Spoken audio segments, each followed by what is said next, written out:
श्री गणेशाय नमः. श्री सरस्वत्यै नमः. मम श्री सद्गुरवे नमः. श्रीमद्गुरुदेव दत्तात्रेयाय नमः.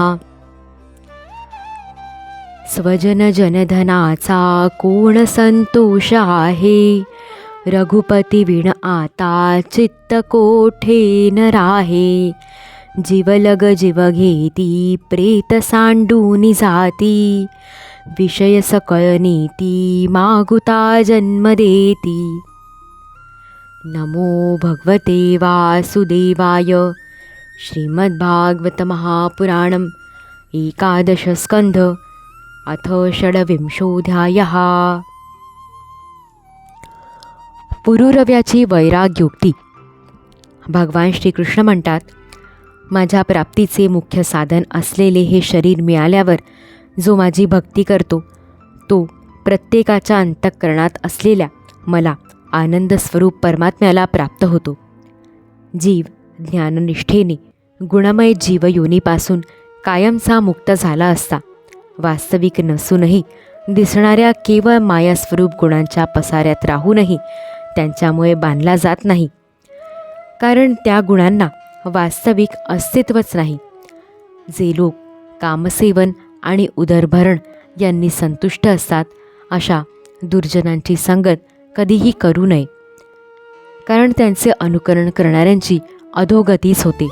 जसा एखादा आंधळा दुसऱ्या आंधळ्याच्या साह्याने वाटचाल करू लागला तर त्याची जशी स्थिती होते तशीच याचीही होते. परमयशस्वी सम्राट पुरुरवा प्रथम उर्वशीच्या विरहाने वेडापिसा झाला होता, पण नंतर शोकावरल्यावर त्याला प्रबळ वैराग्य आले. तेव्हा तो म्हणाला, प्रथम आपल्याला सोडून निघून जाणाऱ्या उर्वशीच्या मागे राजा पुरुरवा नग्न अवस्थेत वेड्यासारखा अतिशय विव्हळ होऊन जात जात म्हणू लागला, हे निष्ठुर हृदये प्रिये, थांब थांब. उर्वशीने त्याचे चित्त आकर्षून घेतले होते. क्षुद्र विषयांच्या सेवनामध्ये तो इतका बुडून गेला होता की कित्येक वर्षांच्या रात्री आल्या आणि गेल्या तरी त्याला त्याचे ज्ञान नव्हते. पुरुरवा म्हणाला, अरे रे, माझा किती हा मूर्खपणा. कामवासनेने चित्त कलुषित झालेल्या आणि उर्वशीने गळ्याला मिठी घातलेल्या माझ्या आयुष्याची किती वर्षे फुकट गेली कळलेच नाही. हिच्या सहवासात सूर्य मावळला की उगवला हेही मला समजत नसे. अरे रे, कित्येक वर्षांचे दिवसच्या दिवस निघून गेले, हिने मला पुरते लुटले. अहो, माझ्या मनातील मोह इतका वाढला की ज्याने चक्रवर्ती महापुरुष असलेल्या मला स्त्रियांचे खेळणे केले. प्रजेवर सत्ता चालवणाऱ्या मला आणि माझ्या राजसिंहासनाला गवताच्या काडीप्रमाणे सोडून उर्वशी निघून चालली असता मी वेडा होऊन नागडा उघडा रडत कडत तिचा पाठीमागे निघालो. गाढवाप्रमाणे मारलेल्या लाथा सहन करूनही मी त्या स्त्रीच्या पाठीमागे निघालो. अशा स्थितीत माझ्या ठिकाणी प्रभाव, तेज आणि स्वामित्व कसे राहू शकेल बरे?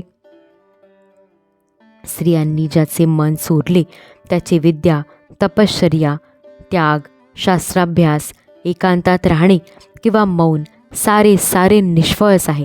स्वार्थ न कळणाऱ्या तरीसुद्धा स्वतःला पंडित समजणाऱ्या मज मूर्खाचा धिक्कार असो. अरे रे, मी सम्राट असूनही स्त्रियांनी मला गाढव बैलासारखे आपल्या अधीन केले. अनेक वर्षे उर्वशीचे अधरामृत सेवन करूनही माझी कामवासना तृप्त झाली नाही. जसा आहुती मागून आहुती दिल्या तरी अग्नी तृप्त होत नाही. कुलटेने चोरलेल्या चित्ताला जीवनमुक्तांचे स्वामी इंद्रियातीत अशा भगवंताखेरीज कोण मुक्त करू शकेल? वैदिक सूक्तांनी उर्वशीने मला चांगल्या रीतीने उपदेश करून सुद्धा मन ताब्यात नसलेल्या मज मूर्खाच्या मनातील तो भयंकर मोह नाहीसा झाला नाही. दोरीचे स्वरूप न जाणल्याने तिच्या जागी सापाची कल्पना करून जो भयग्रस्त होतो त्याला दोरी काय करणार? मनच जर माझ्या ताब्यात नाही तर मी तिला काय दोष द्यावा? कुठे ते मलिन दुर्गंधीने भरलेले अपवित्र शरीर आणि कुठे ते सुकुमारता इत्यादी फुलासारखे गुण. परंतु मी अज्ञानाने वाईटाला चांगले मानले. हे शरीर मातापित्यांच्या मालकीचे की पत्नीच्या, हे मालकाचे की अग्नीचे की कुत्री गिधाडांचे, हे आपले की बांधवांचे, खूप विचार केला तरी हे निश्चित ठरवता येत नाही. अशा अपवित्र तुच्छ शरीराच्या ठिकाणी माणूस आसक्त होऊन म्हणतो की आहा, स्त्रीचे मुख, नाक आणि हास्य किती सुंदर आहे. हे शरीर त्वचा, मांस, रक्त, स्नायू, मेद, मज्जा आणि हाडे यांचा समूह असून ते मलमूत्र व पुआने भरलेले आहे. यामध्ये रममाण होणाऱ्या माणसात आणि किड्यात अंतर कुठे राहिले. म्हणून ज्याला आपले कल्याण करून घ्यावयाचे असेल अशा विवेकी मनुष्याने स्त्रिया आणि स्त्रीलंपट यांची संगत करू नये. विषय आणि इंद्रिये यांच्या संयोगानेच मनात विकार उत्पन्न होतात, एरवी नाही. जी वस्तू कधी पाहिली नाही किंवा ऐकली नाही तिच्याबद्दल विकार उत्पन्न होत नाही. जे विषयांबरोबर इंद्रियांचा संयोग होऊ देत नाहीत असे मन निश्चल होऊन शांत होते. म्हणून इंद्रियांचा स्त्रिया किंवा स्त्रीलंपट यांच्याशी संबंध येऊ देऊ नये. माझ्यासारख्यांची गोष्ट कशाला, पण मोठमोठ्या विद्वानांच्या बाबतीतसुद्धा त्यांची इंद्रिये आणि मन विश्वास ठेवण्याजोगी नसतात. भगवान श्रीकृष्ण म्हणतात, राजराजेश्वर पुरुरव्याच्या मनामध्ये जेव्हा अशा तऱ्हेचे उद्गार उमटू लागले तेव्हा त्याने उर्वशी लोक सोडून दिला आणि ज्ञानाचा उदय झाल्यामुळे त्याचा मोह नाहीसा झाला. नंतर त्याने आपल्या हृदयातच आत्मस्वरूपाने माझा साक्षात्कार करून घेतला व तो शांत झाला. म्हणून बुद्धिमान पुरुषाने दुस्संग सोडून देऊन सत्संग धरावा. संत पुरुष सदुपदेशाने मनातील आसक्ती नष्ट करतात. संतांना कशाचीही अपेक्षा नसते. त्यांचे चित्त माझे ठाई जडलेले असते.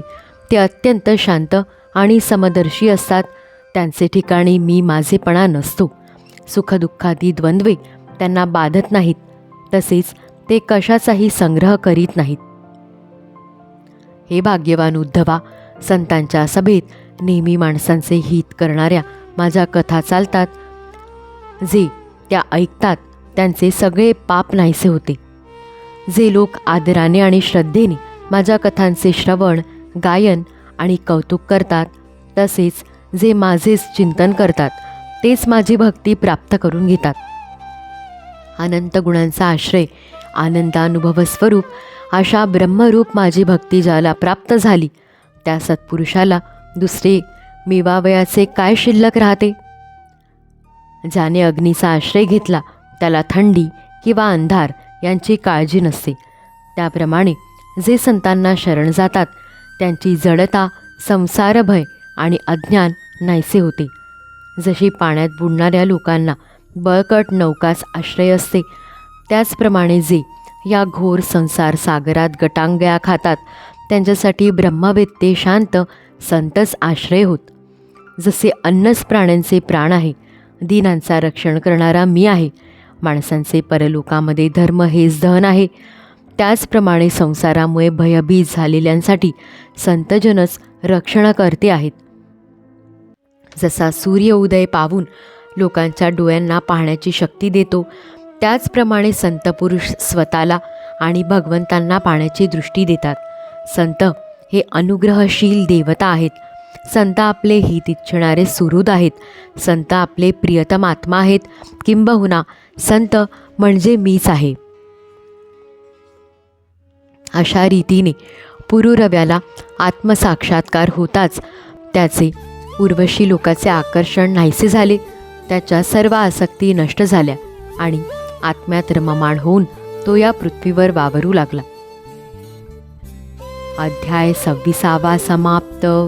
इति श्रीमद्भागवते महापुराणे पारमहंस्या संहितायाम् एकादश स्कन्धे षड्विंशोऽध्यायः. हृदयान्तरी वसेतु श्रीगुरुमाऊली वरदहस्तधर मम श्री त्वप्रेमलाभो जन्मजन्मान्तरी. उद्धारावे चैतन्यघन सद्गुरु हरिराया. ऋषिकेशमेवाग्मनकाय जातं हरे ज्ञानतो विश्वसाक्षिन् क्षमस्वापराधं प्रभो क्लिन्नचित्त अवधूतचिन्तन श्री गुरुदेव दत्त. श्रीकृष्णार्चरणारविन्दार्पितमस्तु.